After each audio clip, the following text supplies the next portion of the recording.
오늘의 육아 헤드라인입니다.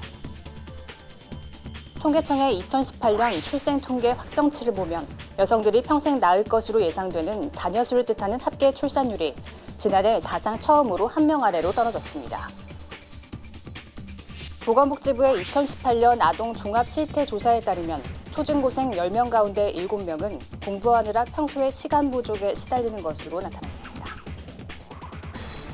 교육부의 학교폭력 전수 실태 조사 결과 초중고생 100명 가운데 1.6명이 학교폭력 피해를 당한 것으로 조사됐습니다. 이상 오늘의 육아 헤드라인이었습니다. 10대들 사이에서 프로아나 현상이 유행하고 있습니다. 극단적으로 마른 몸을 추구하는 프로아나에 대해 전문가들은 깊은 우려를 표하고 있는데요. 먹고 토하기를 통해 살을 빼기 때문입니다. 거식증이라 불리는 신경성 식욕부진증으로 인한 사망률이 연 15%에 이를 만큼 치명적인 정신질환입니다. 주변에 진정성 있는 도움이 필요하겠습니다. 육아포커스 첫 소식부터 함께 하시죠. 여성들이 평생 낳을 것으로 예상되는 자녀 수를 뜻하는 합계 출산율이 지난해 사상 처음으로 한 명 아래로 떨어졌습니다. 통계청의 2018년 출생 통계 확정치를 보면 재작년 1.05명이었던 합계 출산율은 지난해 0.98명으로 낮아졌습니다. 지난해 출생아 수도 1년 전보다 3만 900명 감소한 32만 6,800명으로 1970년 관련 통계 작성 이래 가장 적었습니다. 연령대별로는 20대 후반 출산율이 가장 크게 감소해 처음으로 30대 후반 출산율보다 낮아졌습니다. 평균 출산 연령은 32.8세로 높아졌고 35세 이상 산모 비율은 31.8%로 1년 전보다 2.4%포인트 증가했습니다. 초중고생 10명 가운데 7명은 공부하느라 평소에 시간 부족에 시달린다는 조사 결과가 나왔습니다. 보건복지부의 2018년 아동종합실태조사를 보면 만 9세에서 17세 학생 2,200여 명 가운데 70% 이상은 평소에 시간이 부족하다고 답했습니다. 시간 부족의 이유로는 학교라는 응답이 27%, 학원이나 과외 수업 23%, 자기학습 19% 등의 비율로 나타났습니다. 술안주나 간식으로 인기 있는 감자튀김을 고온의 기름에 튀겨 만들 때면 발암 추적 물질도 만들어집니다. 문제는 상식적으로 식품 종류나 연령대에 따라 발생량이나 영향이 다를 텐데 허용 기준은 단 하나라 제 기능을 못하고 있다는 점입니다. 갓 구워 노릇노릇한 감자튀김입니다. 바삭바삭하고 고소한 데다 만들기도 쉬워 아이들 간식으로도 인기입니다. 하지만 감자튀김이나 과자처럼 탄수화물이 많은 식품을 고온에서 튀길 때는 발암 추적 물질 아크릴아마이드가 발생합니다. 한국소비자원이 50개 국민 다소비 식품을 조사해보니 조사 대상 모든 제품이 아크릴아마이드의 국내 권고 기준은 충족했습니다. 하지만 이 기준 자체에 문제가 있었습니다. 국내 권고 기준은 식품의 종류와 상관없이 킬로그램당 1000마이크로그램인 반면 이유는 지난해부터 20여 종의 식품군에 대해 킬로그램당 40에서 850 마이크로그램의 기준을 각각 설정했습니다. 그러다 보니 조사 대상 식품 중 2개는 국내 기준은 충족해도 EU 기준은 넘어섰습니다. 특히 영유아용 곡류 가공식품은 EU와 우리나라의 권고 기준이 무려 25배나 차이 났습니다. 하루에도 과자나 빵을 여러 개 먹는 어린이의 경우 노출량이 훨씬 더 늘어나지만 연령이나 섭취 빈도에 대한 기준도 없습니다. 단위 체중당 아크릴아마이드 노출량이 성인에 비해서 2배 정도 높은 것으로 알려져 있는데 특히 시리얼이나 감자튀김, 과자류 같은 경우에는 어린이도 섭취량이 많은 제품군이기 때문에 소비자원은 아크릴아마이드 발생을 줄이려면 튀김 온도 160도씨, 오븐 온도 200도씨 이하에서 조리하고 장시간 가열하지 않아야 한다고 당부했습니다.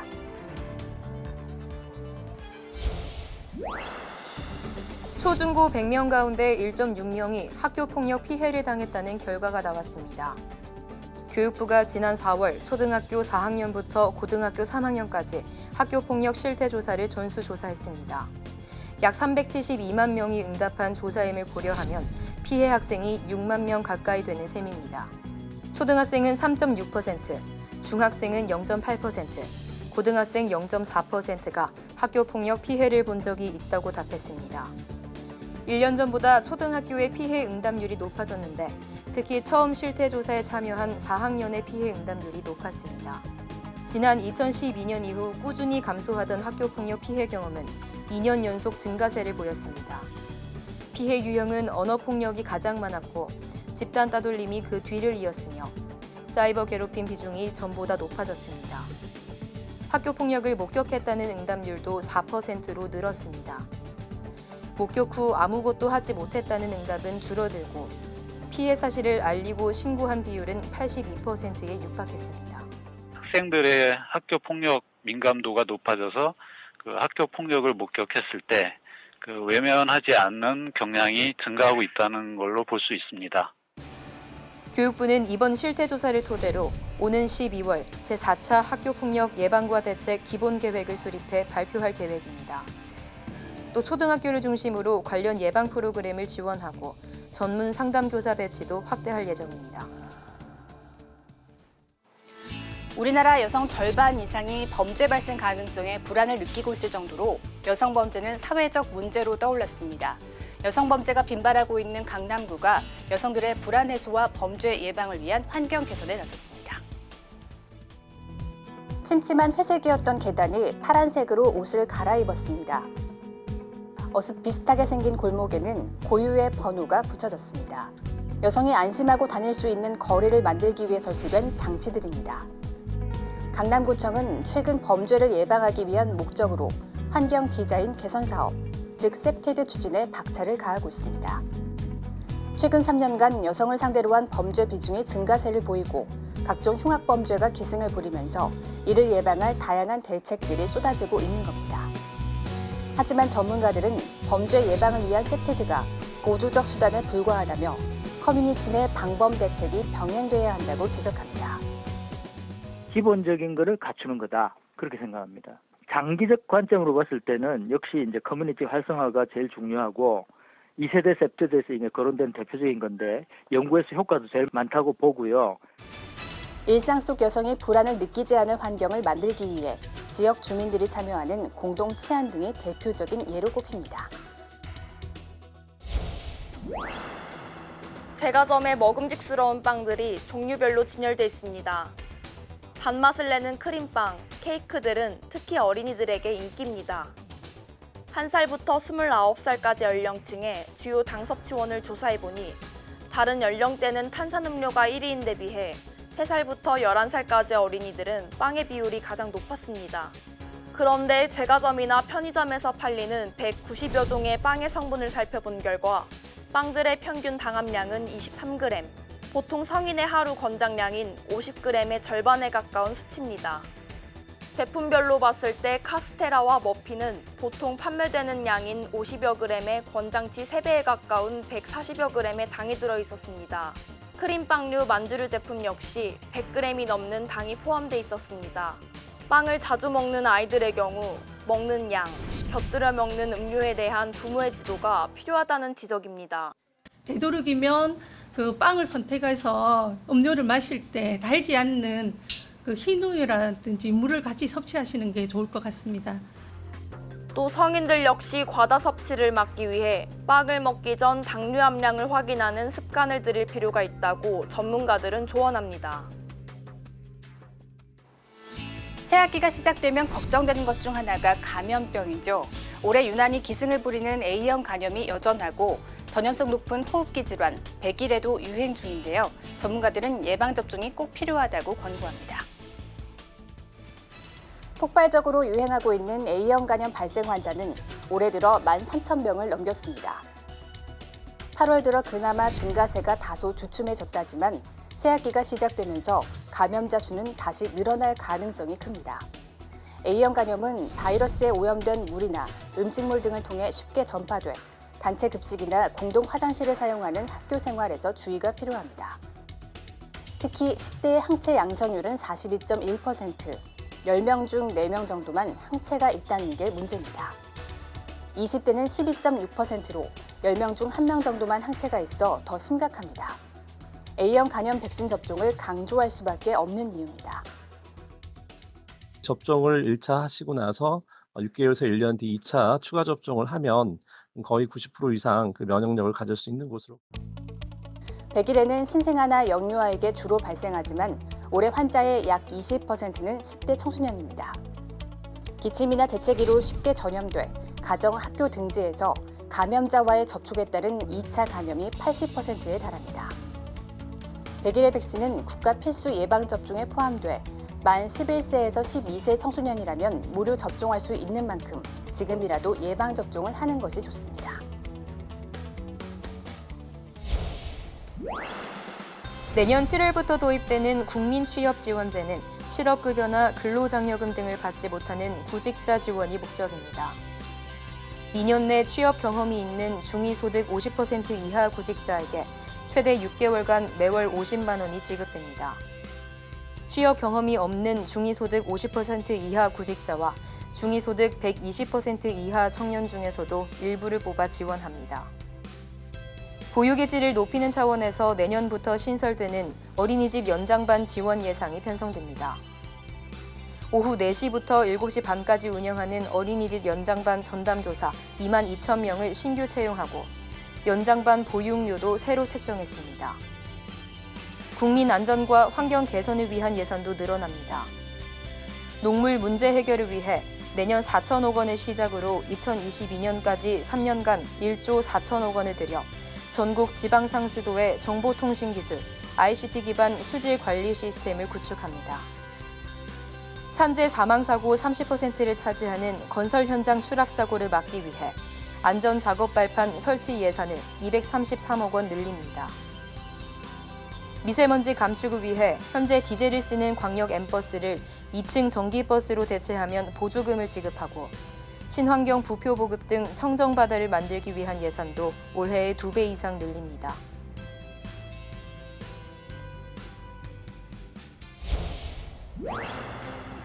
사과부터 시작해서 포도, 망고까지 각종 과일을 갈아 만든 과일 퓨레들입니다. 먹기에 부드러워 영유아 간식으로 인기가 높지만 지나치게 달다는 게 문제입니다.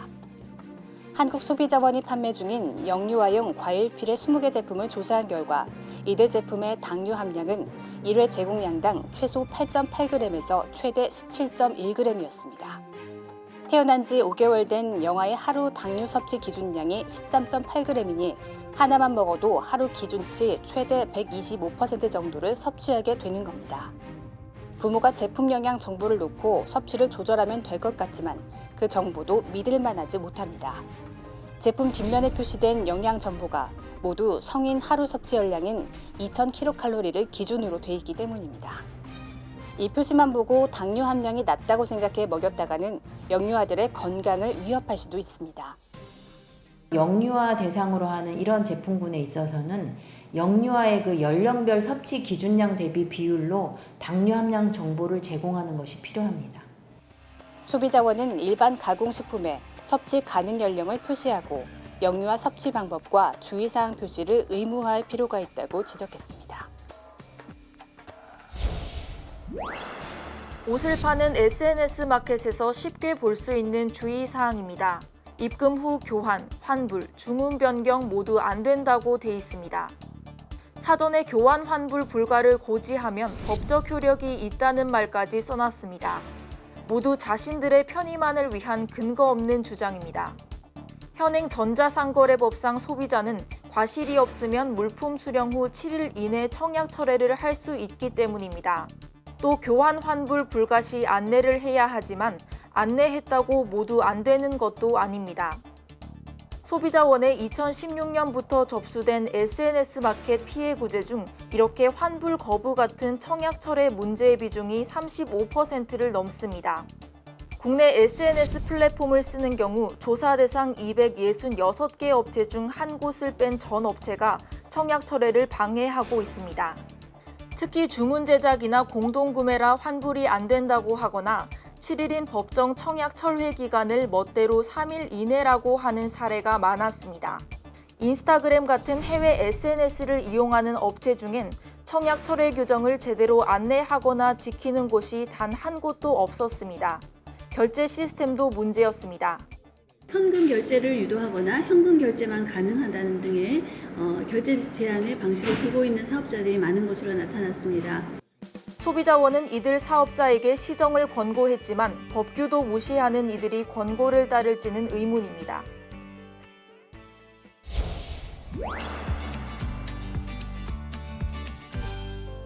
안녕하세요 친구들, 경기도 어린이박물관 에코 선생님이에요. 여러분은 재활용과 재활용이 무엇인지 알고 있나요? 재활용은 썼던 물건을 그대로 다시 사용하는 것을 말해요. 그리고 새로운 모습으로 다시 만들어 쓰는 것을 재활용이라고 해요. 예를 들어 페트병을 예쁘게 꾸며 연필꽂이로 쓰는 것처럼 새로운 모습으로 바꾸어 사용하는 것을 말해요. 우리도 재활용품을 활용해 새로운 재활용 작품을 만들어 볼 거예요. 오늘의 만들기는 여름 과일 야채 부채예요. 무더운 여름을 시원하게 나는 방법은 무엇이 있을까요? 선생님은 여름에 부채를 붙이며 시원하게 먹었던 수박이 떠올라요. 오늘 선생님과 함께 여름을 더욱 시원하게 보낼 수박 부채를 만들어 봐요. 자, 그럼 선생님과 함께 시작해 볼까요? 여름 과일 야채 부채 만들기 재료에 대해 알아볼게요. 가위, 사인펜, 풀, 택배박스, 색종이, 스펀지, 양면 테이프를 준비해 주세요. 자, 이제 만들기를 시작해 볼까요? 색종이에 내가 좋아하는 과일 모양을 그릴 건데 선생님은 수박 모양을 그릴 거예요. 동그란 수박 모양을 먼저 그려주고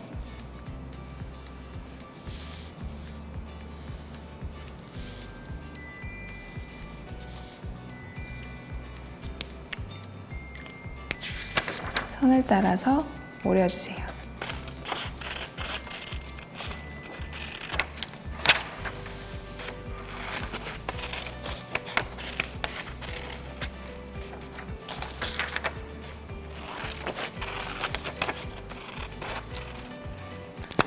풀로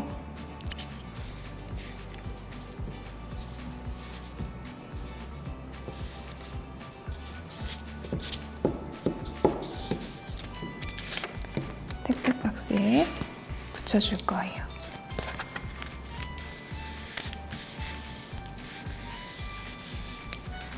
그리고 택배 박스 가장자리 부분을 깨끗하게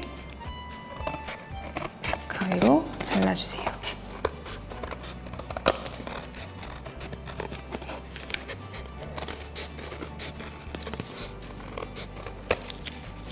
선생님은 수박에 반이 잘린 모습을 만들어 줄 거예요. 미리 잘라둔 색종이를 선생님 붙여줄게요.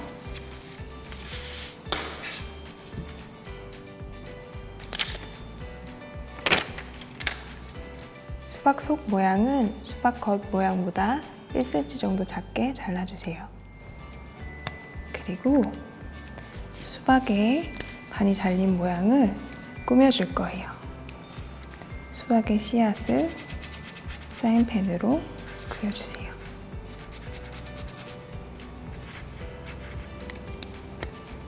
그리고 색종이를 이용해 눈을 오려줄 거예요. 선생님은 미리 오려둔 눈을 붙여줄게요.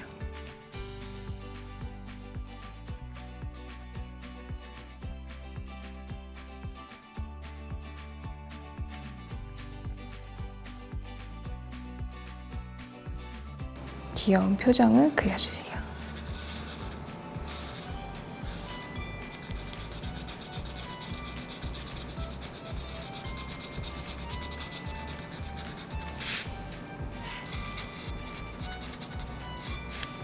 눈썹도 그려주고 입모양도 색종이로 만들어서 붙여주세요.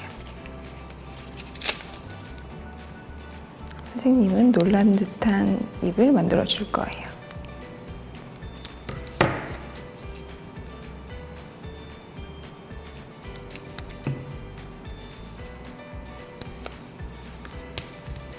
그리고 스펀지를 이용해서 부채의 손잡이를 만들어 줄 거예요.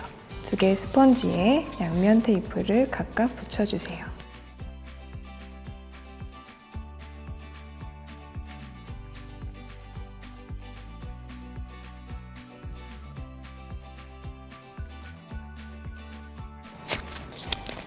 그리고 스펀지의 끝에 부분을 삼각형 모양으로 잘라주세요.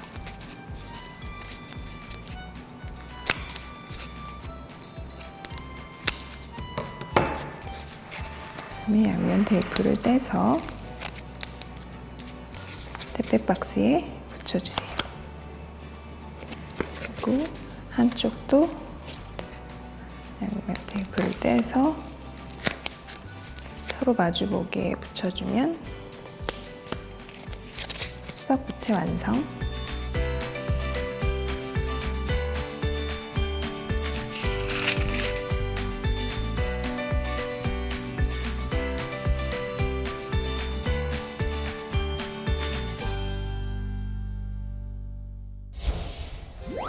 명절 스트레스인 명절 증후군은 정신적, 신체적 증상이 고루 나타나는데요.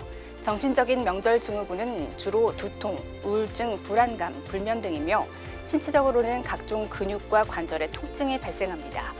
명절을 보낸 후에는 마음과 몸이 충분히 휴식할 수 있도록 가족 간의 배려가 중요하겠습니다. 육아 포커스 마칩니다. 시청해주신 여러분 고맙습니다.